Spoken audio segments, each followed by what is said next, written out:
welcome. This is Jason Clemens, Doctor of Chiropractic at the Rock Health and Wellness Center, and this is Life with Jason Clemens, DC. We are live tonight right here from the Rock Health and Wellness Center studios in Lubbock, Texas. We're live on the radio at 98.7, 1420 AM, and we're live streaming 987radio.com. We're back on social media tonight on the Rock Health and Wellness Centers, on Facebook, YouTube at Health from the Rock, and Jason Clemens, DC on X. It's glad to have everybody back. Thanks for watching the show. Appreciate all the comments that we've been getting and all the feedback that I've been getting about the show. I hope it's really making a difference in your life. Last night we didn't have a live show. We had an encore show on the radio, and then we didn't have a live show on social media because I was attending a seminar on turmeric forte, the standard process Medi-herb version of turmeric. So I really wanted to know a little bit more about that. Had a couple docs from Louisiana that did the seminar last night and learned a lot of information about turmeric. We use turmeric all the time. We use it a lot with fish oil. The fish oil, the fish oil combination and the turmeric combination is a really good anti-inflammatory.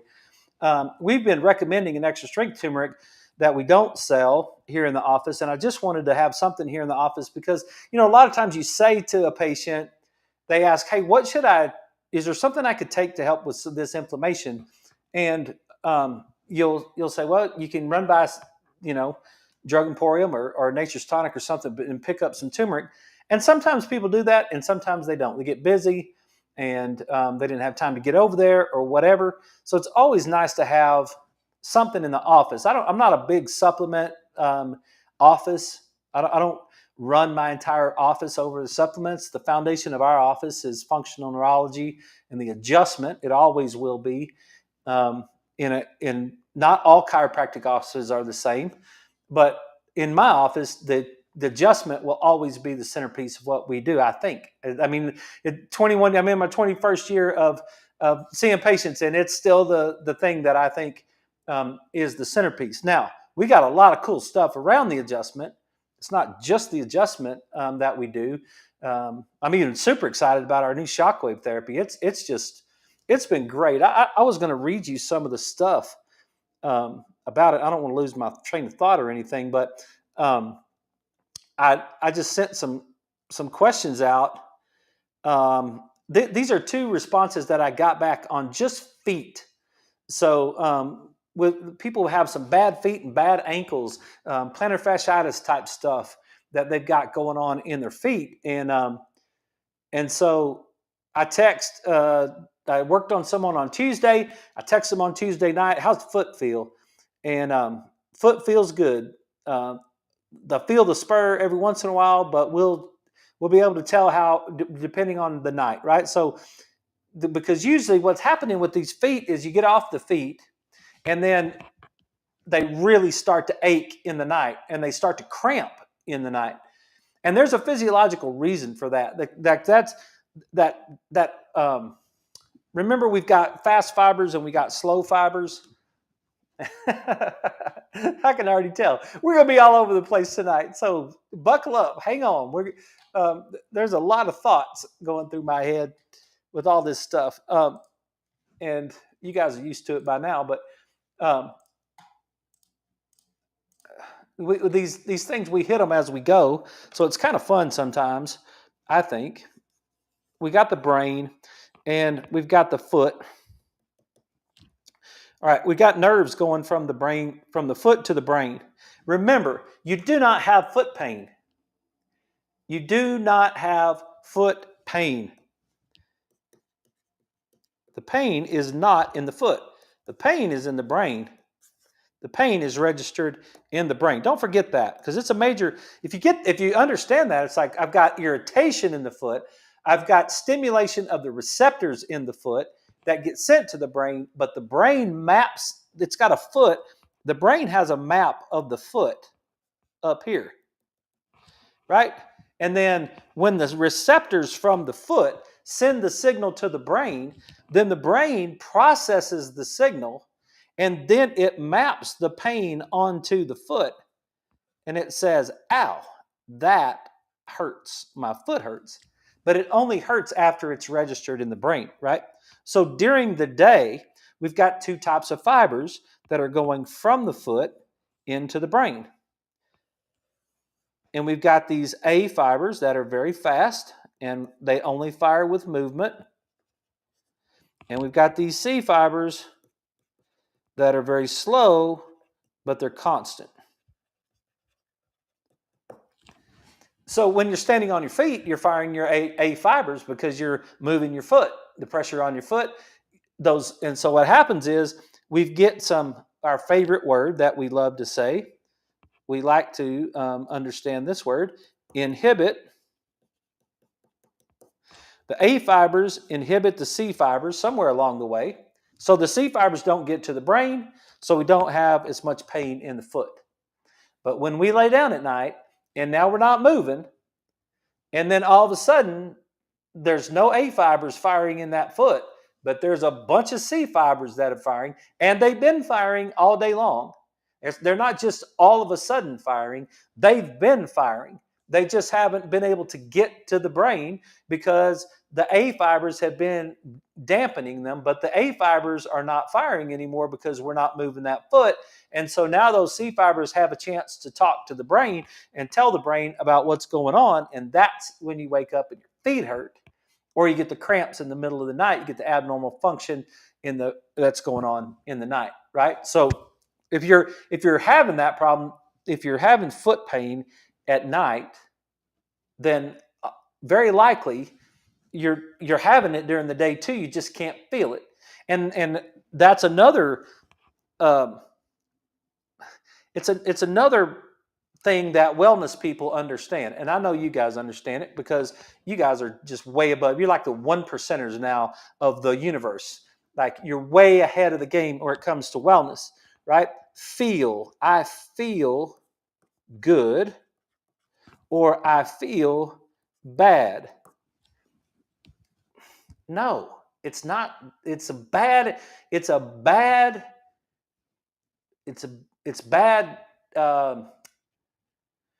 way. It's a bad way to make decisions about your health. It's a bad way to make decisions about your health. You definitely know if you feel bad, fine. You've got disruption. But if you feel good, it doesn't mean that you don't have disruption. It just means that you don't feel it. And remember this, feeling only travels into the brain. It doesn't travel out of the brain. So the way you feel, your sensory input only travels in. So we're talking about 50% at best of your nervous system. Only 50% can even feel anything. And half of that's lying to you because the A fibers are covering up the C fibers. It's like we all know somebody, he was perfectly healthy on Sunday. Bam, he died of a heart attack on Tuesday. We saw him at church on Sunday and he was dead on Tuesday. What happened? He was perfectly healthy on Sunday. No, he was not perfectly healthy on Sunday. He just couldn't feel it. And then got him, right? Okay. So let's get back because I didn't mean to get off. But I said, how was the night? And here's the text I got back. Night was great. Nothing hurt. No cramping. Played pickleball today. All good. Thumbs up. That was one treatment with that shockwave therapy. Been dealing with ankle and foot pain for a long time. And that's what I got back after one treatment with the shockwave therapy. And here's another one. Text him. Let's see. How's the foot feel? It feels so much better. Thank you. And then text him again a little bit later at a different time. It feels good, actually. I played softball tonight and didn't pull my quad like normal. And then just wanted to give you an update on my foot. The heel is in some pain, but could be sore from running last night. Felt better yesterday than I do today. And then how is it doing? It feels good. No major pain. just soreness, and haven't had any cramping since the first visit. And then took care of him again today for his third treatment. And he walked out of here. He's like, dude, this feels good. So, man, I'm super excited about the Shockwave, and it's great. If you guys are in town, you want to try it. If you guys are out of town, you want to drive to Lubbock and try it. It's really cool. If you live too far away, maybe you can find somebody that does it.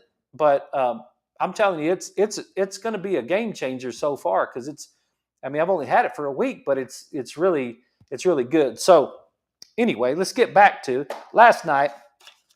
I did a seminar and learned some stuff, and I really needed it. And I needed it for a couple of reasons, because I needed the science behind turmeric. I needed it to really get down to some of the deep science behind it, and what it's actually doing. That's NF-kappa B, and what's the initial stages of inflammation, and the ways that it eliminates inflammation.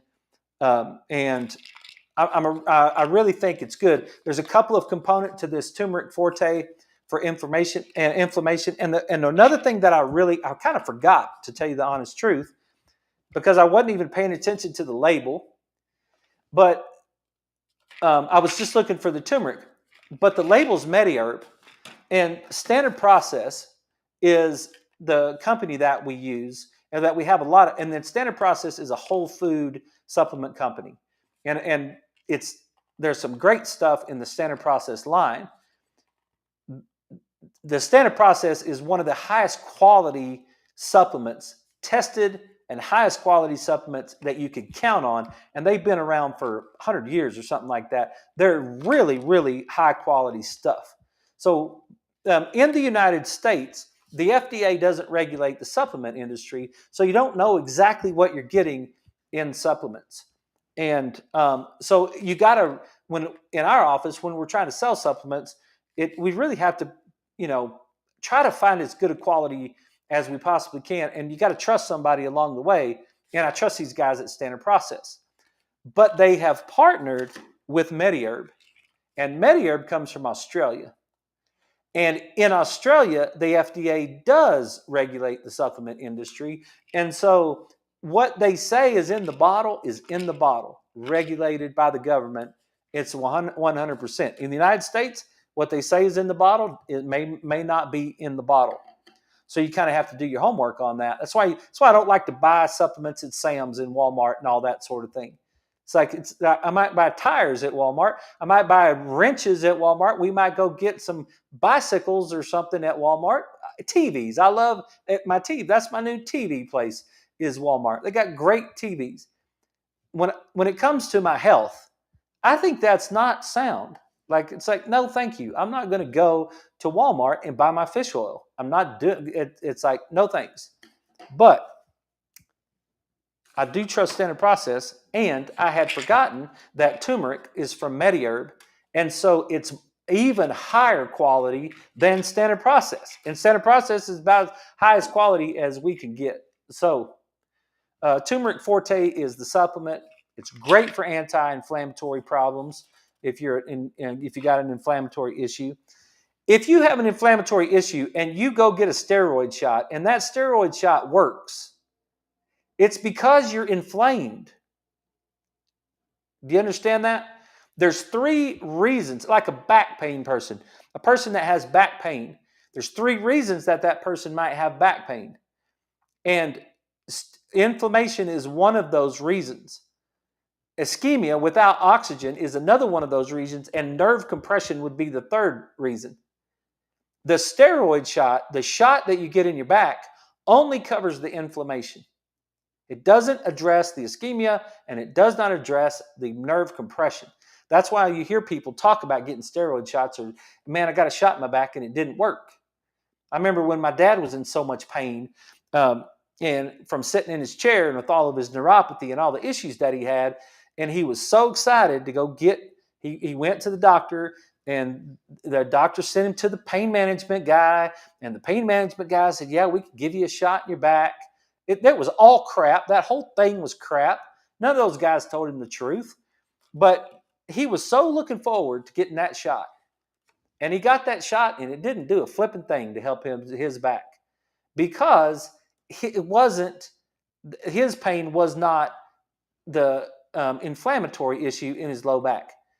He had inflammation out the wazoo in his body, but he sat in that chair for 2 years and had that sciatic nerve stretched, and all that compression from stenosis in his low back was choking those nerves off, and he couldn't get up because his feet hurt so bad, or wouldn't get up because his feet hurt so bad, and it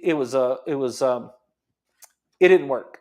So what I'm saying to you is, if you do get a shot and it does work, it's because you're inflamed. And if you would like to have a different way to get uninflamed, that's where I would put that combination together right there, is I would use the fish oil and the turmeric forte together. And it would knock down your inflammation. And there's scientific papers on both of those. I heard somebody say fish oil was trash today. One of the leading guys in America, I don't even know if it was real, looked to me like it was made up. And I just shook my head, and I was like, oh my gosh. There's so many crazy things that you hear. So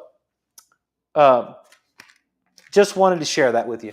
Wanted to share that turmeric. If you want some of it, you can call our office. You can get it. You can go to therock.standardprocess.com, therock.standardprocess.com, and you can order it for yourself. It's the same price. You can order it for yourself. And the only difference is if we order high volume of supplements, then we get a break on the shipping. So if you buy it, I mean, we still have to ship it to you if you're somewhere else. But if you live in Lubbock and you want to come by the office and get it, you can do it that way. It saves a little bit of money on the shipping. But if you want to control it yourself, you can go to therock.standardprocess.com and you can get this for yourself. I also wanted to just share with you some of the other ones, because these are things that I take every day. I know I've told you this before, but the Catalin, Catalyn, Catalyn, that's the multivitamin from Standard Process. It's part of my daily regimen. I take 3 of these every day. It's Catalyn. And the other one is vitamin C. And in the Standard Process range regimen, Cyruta Plus is the vitamin C. Cyruta Plus, if you're interested. It's buckwheat powder or something. That's the cool thing about them. That's a whole foods company, and they do a great job with all that. So I don't care if you buy it or not. I just want you to know, if you want it and you want access to it, and you want to, what the things are that are on some of the daily regimens. And then, here's the trace minerals B12. If you need some energy, there's the B12. And it's not, what's cool about it, this is kelp, organic alfalfa, juice powder, magnesium citrate, organic pea vine, juice powder, bovine extract, bovine bone, organic buckwheat. It's like all whole food stuff. It's not vegetarian, unless you specifically are looking for something. Then part of it might be vegetarian. So let's get on with it. Let's see, hey Lewis, hope everything's going well with you. Everything is great with me in Lubbock. Just want to answer that right quick. And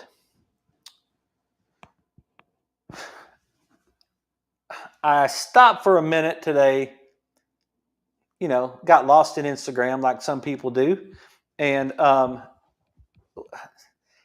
was some caller called in to Dave Ramsey's show. He was a chiropractor and had a bunch of debt, got like $350,000 worth of debt going through chiropractic school, which I think is a little bit excessive. I don't think you necessarily have to get that much. I know I didn't, but and there were some comments made by Dave. It's a 5-year-ago thing, so it's not a big deal. But there was some comments made by a chiropractor. That's the way he said it, and he was like, is there any chiropractors out there that can even afford to get that kind of degree or whatever? And the kid on the phone said, yeah, like the top 1%. I was like, the kid on the phone was having trouble in his life. he was struggling, and so he's trying to blame his struggles on the deal. I just heard it, and I just want to, without sounding like a little kid, I just want to push back just a little bit on that stuff. Like, that's another example of another person with authority that has no idea what he's talking about. You got to be careful with those things. You can't listen to everybody, and you may think that same thing about me, but you can't listen to everybody's opinion on every subject, because the guy that's the financial guru guy that is supposed to help everybody get their finances in order has his own opinion about what chiropractors do and what they don't do, and then all the comments were about a bunch of scam and all that stuff, right? It's like, I was too busy. I was too busy today to really worry about it, but I want to push back a little bit, because I want you as an individual person, if you're listening to my show, if you've committed enough energy and time to listen to my show, and I know that you've already been proven just based on the content that we've provided over this last year and a half, that dang well that's a ridiculous statement, right? But sometimes you hear those statements, and they come from certain people. Like, I have heard, I don't even know if this is right. I have heard twice. My mom said it, and then another guy said it this morning. And they said that Cliff Kingsbury has given $15 million to tech. And I was like, I don't think that's true. And Caitlin,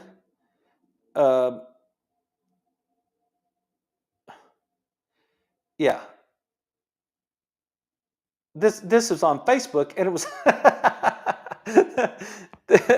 this little deal, and I don't even know if this is true either, but this is on the Texas Longhorn football page on Facebook. Like, come on, man. Like, first of all, I wouldn't listen to anything on the Texas Longhorn. Lewis, are you listening to me? I wouldn't listen to anything on the Texas Longhorn football page on this for nothing, right? But it said that. And so my guy comes in this morning, and he says to me, hey, well, I heard Cliff Kingsbury gave $15 million to Texas Tech. I was like, I don't think so. I don't know that for sure, but I'm about 98% positive that that's not true. I don't think he did. And I said, where'd you get that from? And he said, well, I heard it on Facebook. And that's kind of my point. My point is, sometimes you hear stuff, and when people are most of the time, when people are talking about things they don't have any idea about, they'll just say something negative about it. I do the same thing. I'll say something negative about most of the stuff that I don't know anything about. I'm trying, as I get older, to not say negative things about things that I don't understand. I'm trying to just say, I just don't I don't know anything about that, and just go on.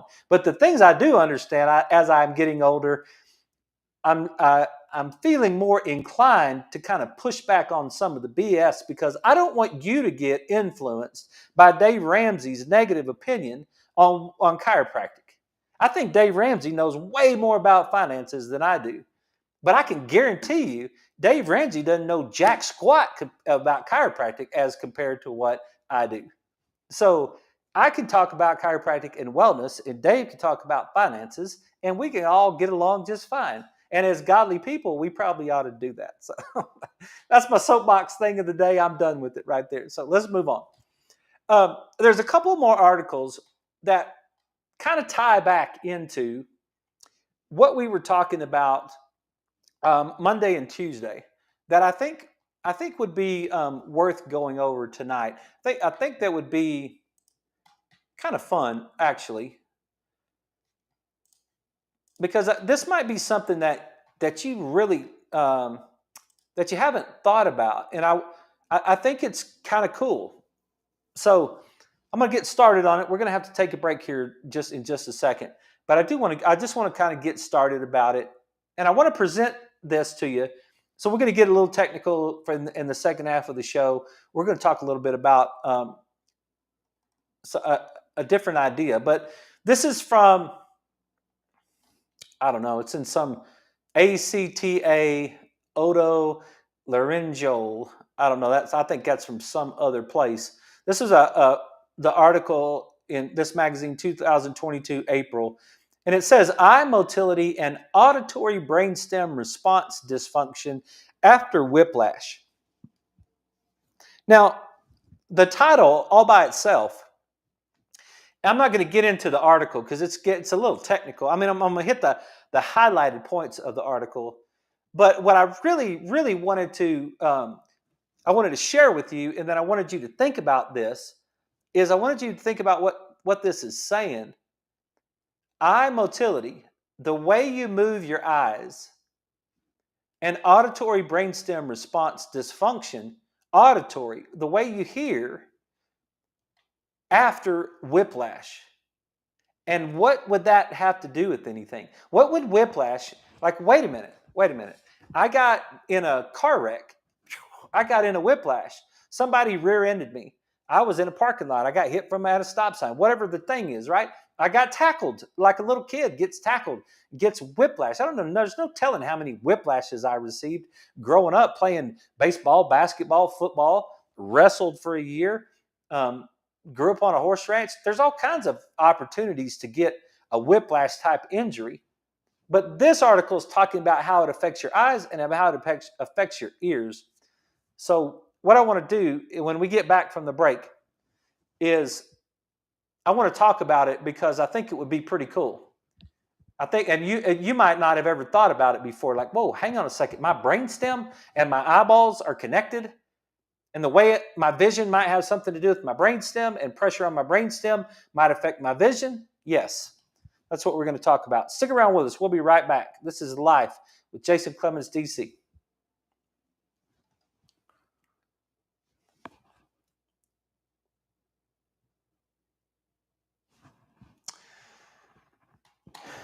Lewis, I was just kidding. Just kidding.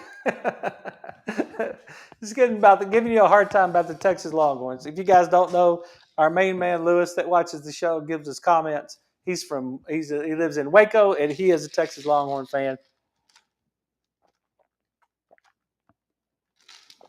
And we love him. We pray for him. We wish him the best. Oh, that's funny. Yeah.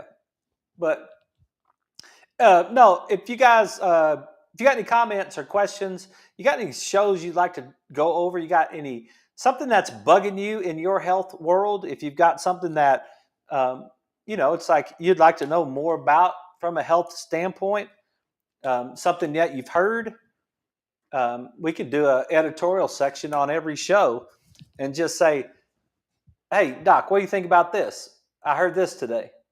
I saw one guy.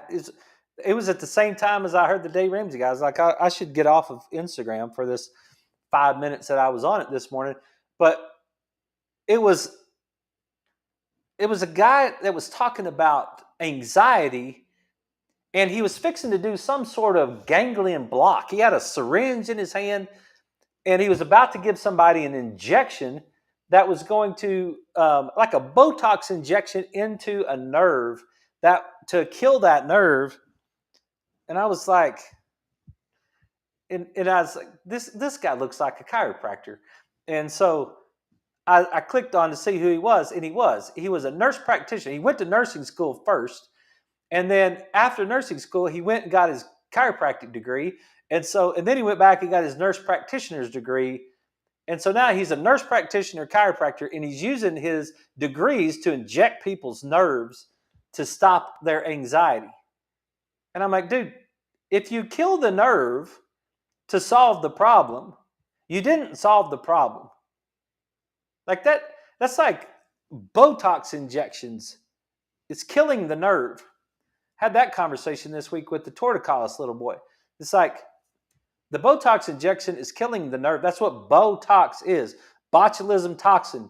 It's toxic to the nerve. If you're having to get a nerve block to solve the problem, now, if you're that far gone, then okay, that's fine. But, there's some things you might want to do before then. Okay, everybody, we're back. This is Life with Jason Clemens, DC, and we're getting into an article with the eyes, the ears, and the brain stem. And so we're going to just we're going to walk through this article.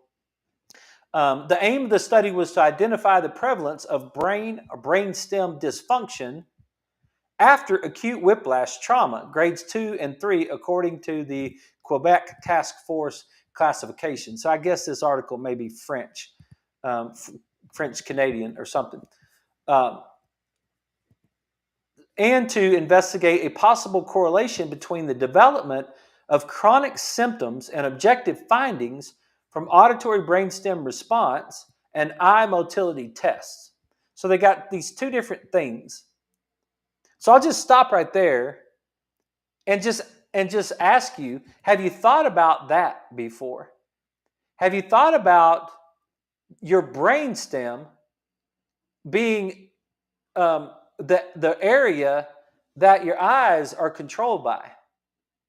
Because that's one of the things that we do with our Parkinson's patients. That's one of the things that we do with our dementia patients. That's one of the things that we're. I had a stroke, or she kind of had a stroke-ish type of situation. It was definitely a stroke. It was a very, very high cholesterol situation. Blocked the artery under the clavicle, came up into the neck, and then got right into the brainstem. And you know what was really interesting is for the longest time, immediately after that stroke, and ever since, she's got a problem in her right leg, feeling extremely cold and hot during the day. She lost temperature. She got temperature disruption in her leg, and it feels sometimes her leg is very, very hot, and sometimes her leg is very, very cold. And I've adjusted her for years. She did not have any lumbar spine, low back, sacral dysfunction problems leading to radiculopathy in the leg before the stroke. But after the stroke, she had the problem in the leg. And I'm convinced to this day, and I haven't gotten any of her neurologists or medical doctors to follow my pathway on this deal, because they sent her for MRI on her lumbar spine. They sent her, tried to figure out, they gave her a shot in her back. They did all this stuff, trying to figure out what was going on with her back. And I'm like, nothing is going on with her back. Her brain stem, because if you map it, and you're going to get all that brain stem, that lower brain, the hypothalamus, all that stuff is involved in that. As an example, hot flashes for menopause and perimenopause and postmenopause women. Why do you have hot flashes? You have hot flashes because your hormones have disrupted your hypothalamus. The estrogen, progesterone imbalances because of the change in cycle. It's affecting the hypothalamus, and the hypothalamus is what's regulating the temperature inside the body.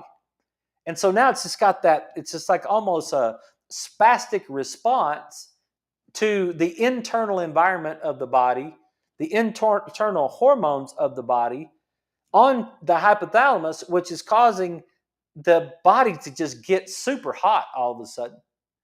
That's the problem. The problem with that whole thing is in the brain. And that's what I was convinced of with her too, and I still am to this day. Matter of fact, I adjusted her today. It's in that brain stem area. It's in that lower part of it, that brain, leading to the sensory input areas, because it's her right leg, and I think it affected the left sensory input area of the brain through the middle part of the brain and the brain stem. But that's just one area that a person could have a problem with. And there's also eyes, all of your cranial nerves that are coming off that area of your brain are what's running this whole eye anyway. Everything is, there's the three nerves that are involved in eye function are all coming off of those cranial nerves. So anything that's going on with the eyes, that's why we use the right eye and the Reflex Pro as part of our analysis on a patient. That's what we're trying to do, is we're trying to use the right eye technology to actually see what's going on. I may have I've showed you guys this before, but I might be able to pull something up quick.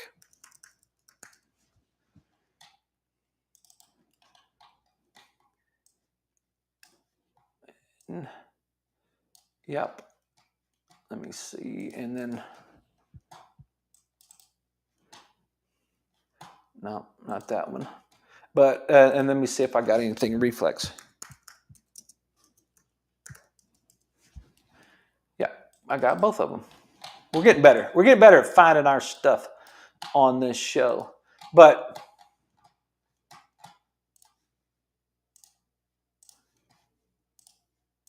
the right eye technology, this one, right?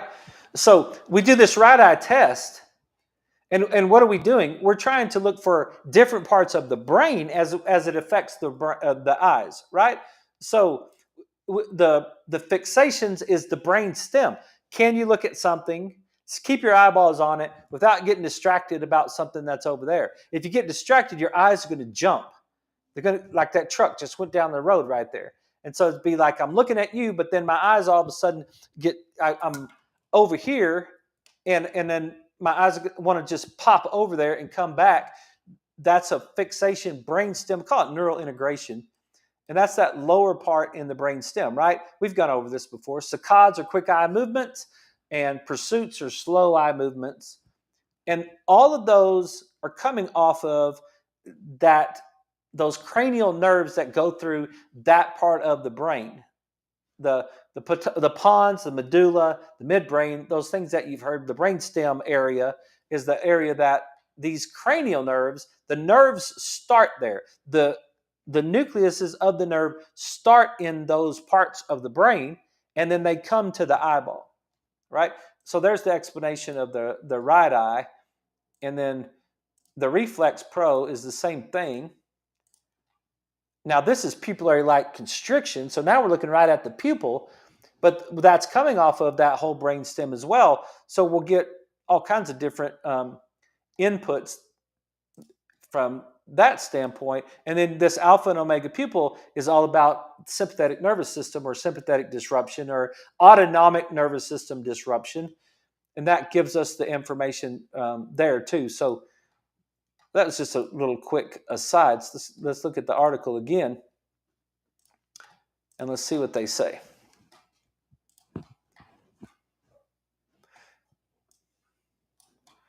All right, so they did some oculomotor tests and a thorough clinical, subjective, and psychological evaluation in a sample of prospective whiplash trauma patients who were followed up for 2 years after the trauma.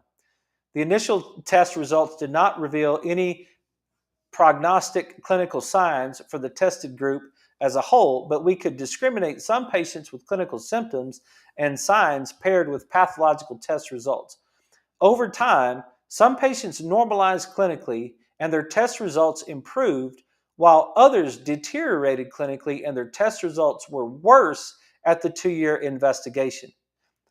So these guys took a bunch of people who had whiplash and they ran some tests on them that has to do with their eyes and their hearing. And what they found out was some of those people, 2 years after they had the whiplash, who had developed some worse symptoms. Things had gotten worse, right? The authors also noted 10 to 40% of the whiplash injury victims develop chronic symptoms. 10 to 40%. The main whiplash symptoms are neck pain, neck stiffness, headaches, numbness and radiating pain in the arms and hands, visual disturbances, dizziness, tinnitus, brain stem dysfunction, emotional impairment, cognitive impairment. Those are the main whiplash symptoms. In the majority of cases, there is no correlation between the complaints and the objective findings included in the results of the CT or MRI. That's a massive sentence for us to understand. In the majority of cases, this is one of those things that it's so wrong in the medical field, chiropractic included, all of it together. It's so wrong the way that we have taught and learned the objective data. It's another one of those examples that I'm always talking about. What's the term? Evidence-based medicine. Evidence-based medicine. This is another example of why I say evidence-based medicine is a bunch of hogwash. Because right here, in the majority of cases, there's no correlation between the complaints. The patient has a complaint. And every awesome doctor that I've ever listened to said, treat the patient right in front of you. When we do the right eye test, we do the right eye test, but we treat the patient that's right in front of us. When we do the Reflex Pro, we run the Reflex Pro, but we treat the patient that's right in front of us. The patient is telling us, Doc, something's wrong with me. I'm not right. But the objective findings, including the results of the CT and the MRI scans, say nothing. How many times have you guys experienced that? You've got some sort of problem. You go and get an MRI, and the MRI comes back normal. You go get a CT scan, and the CT scan comes back normal.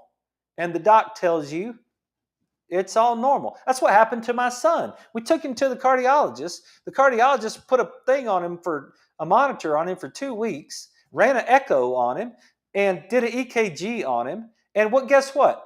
Everything's normal.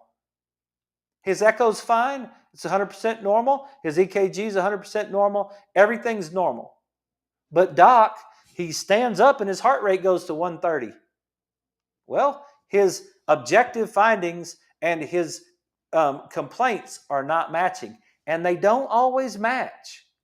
Which if we were really objective, if we were really critical in our thinking about that, we would understand that those objective findings are not the gospel of what's going on with the patient, because it's physical, chemical, and mental emotional stress combined together that cause the disruption in the nervous system that cause the problem.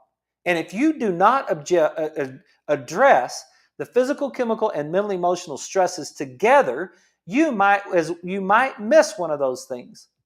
And that cardiologist that probably thinks I'm a blithering idiot and says, dude, it's not my problem. I said, well, his heart's going, I didn't say this to the guy. His heart's going to 130 when he stands up. His heart beat is going to 130 when he stands up. It's not my problem.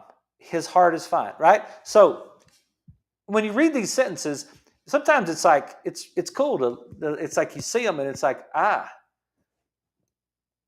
just because your objective findings don't match your complaints doesn't mean your complaint's not legitimate, is all I'm going to say. Okay. Clinical and animal studies have documented brain and brainstem lesions after whiplash. Okay. Oculomotor dysfunction has been found in both acute and chronic whiplash patients. Oculomotor dysfunction, the movement of your eyes, the saccades and the pursuits, and the way that your eye, you might have a nystagmus of some sort. You may have some sort of like inability to, you got some sort of blinking issue going on with your eyes. That's usually adrenal stuff, but anything that has to do with your eyes. And let me tell you, what is it? 40% of sensory information is coming through your eye. When we talk about the input to the brain, the 3 trillion bits of information per second, 40% of sensory information is coming through your eye. Let me tell you how easy it is to get irritated if you can't see properly.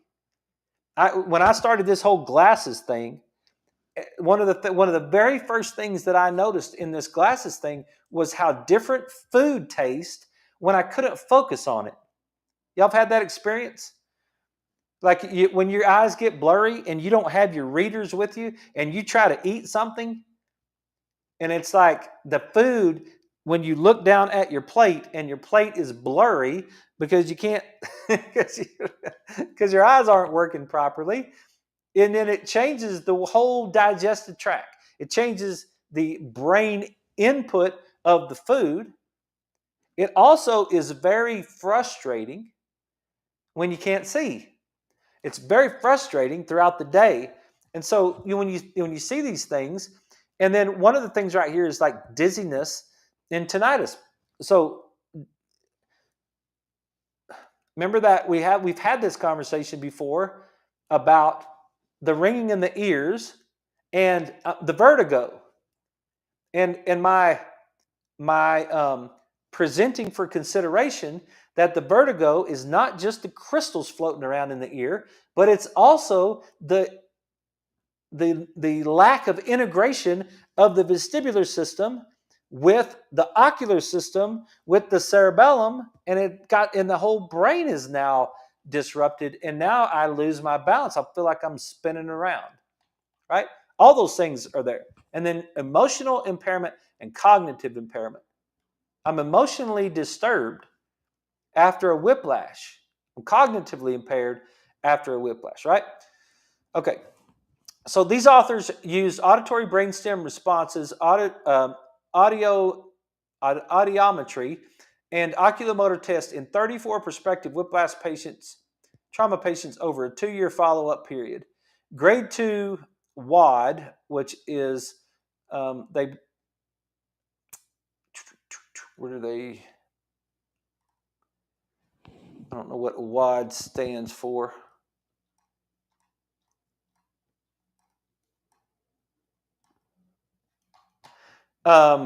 Whiplash something, have neck complaints and musculoskeletal signs. So if there's a grade 2, you have neck complaints and musculoskeletal signs. If it's a grade 3, you have additional neurological signs such as altered deep tendon reflexes. Now we're getting into all this change in the input into the brain because of the altered reflexes that are going on in the neck. None of these patients were adjusted or received tractioning. The patients were evaluated at 2 weeks, 6 weeks, 6 months, and 2 years. Here's some of the results. 16 out of 35 had recovered, which is 46%. 10 out of 35 had intermittent neck pain, headache, and radiating pain in one or both arms, but no objective neurological deficits. So that's 29%. So what 30% of these people, they have musculoskeletal issues 2 years after they got whiplash. They have neck pain, they have numbness and tingling in their hands. There's something going on. They get headaches. Something like that is happening 2 years after that. If you ever get in a wreck, your insurance companies are going to want to solve the case as quickly as possible, settle the case as quickly as possible. And there's lots of evidence. Dr. Murphy, he did whiplash for years and years, and he's got all kinds of evidence that says, look, 2 years from now, you could still be having issues. 30% of the people did, right?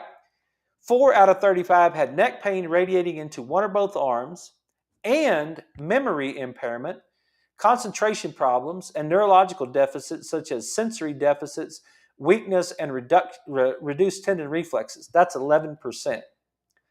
4 of 35 other patients were still on sick leave with multiple symptoms, continuous neck pain, and headaches, required daily analgesics, and showed neurological deficits. So that was 11%. And 1 out of 35 was on sick leave due to low back pain. That was only 3%. This means that 2 years after the whiplash, 46% had recovered, 54% had not recovered, 25% had serious symptoms and or signs, and 14% were disabled 2 years after the whiplash. So on Monday and Tuesday, we did shows discussing cervical curve and lumbar and low back pain, right? Especially radiculopathy, meaning nerve root compression on the low back. And we talked about the postural component of the cervical curve with the forward head posture and the way that the cervical curve was working with the low back, right? Today, what I'm saying is that the cervical curve in a whiplash type situation, all the way 2 years post whiplash, can still be contributing to some serious problems in 54% of people, according to this study. And a quarter of those people, 25, had serious symptoms or signs. It's so important when you have those type of issues to get them resolved properly. None of these people were adjusted. They weren't they didn't do tractioning. They just but we just take that for granted. We're like, I'm all right. It's like it's no big deal. It's just my neck hurts. Like, I just got some whiplash. I'll be fine. But then what happens is you just let that set. Right? So you get this whole whiplash thing going on, and then you don't establish proper healing into those joints. And now what happens is those joints can start to create all kinds of neurological issues, including brainstem problem, right? Psychological tests were normal for the entire whiplash group.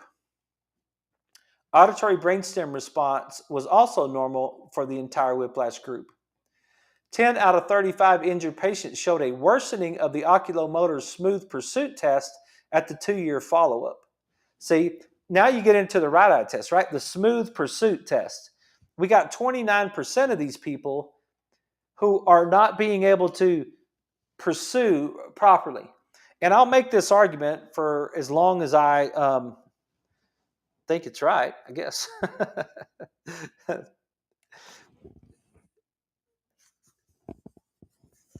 If we could take the brain and we could split the brain into an upper lower part, right? And we can call it the frontal lobes and the parietal lobes. And you're not even seeing this. I'm just drawing it for myself.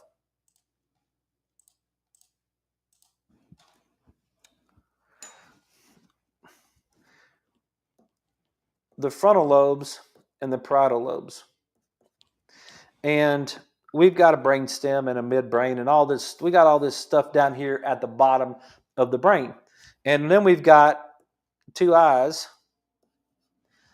And there's a relationship between the eyeball and the parietal lobe. There's a relationship between the parietal lobe and that brainstem area and the eyeball when it comes to smooth pursuits, right? And the one thing that I will make the one thing that I think is important. It's important to me. I really do think it should be important in the analysis of everything. Somewhere there's a nerve that's hooked on to that eyeball. And somewhere that nerve, as it moves through all this, is coming from that parietal lobe in one way or the other. Now, the parietal lobe is going to pull. So the right side parietal lobe is going to pull the eyeball. So it's going to be this side. It's going to go through there and then get on the outside to the lateral part of the brain.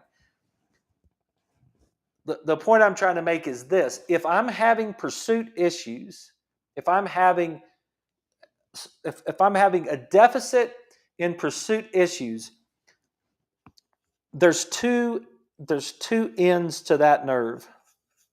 That's my statement. There's 2 ends to that nerve. There's 2 ends to every single nerve in your body. We don't think about that very often. We think about the nerve on one end, but we don't think about the nerve on the other end, or the chain of nerves and synapses along the way. Right? We say, I've got a knee problem, but I don't ever think about I simultaneously have a brain problem. If I have a knee problem, I simultaneously have a brain problem on the opposite side, because the nerve in the knee and the nerve to the brain are connected. I mean, we've got 2 nerves in there, and we may have some more, but there's in the chain along the way, there's both ends. That's what I'm saying about the Botox thing. We're going to inject the face, and what are we going to do? We're going to numb this end of the nerve. But we don't ever think about we're also numbing the other end of the nerve, right?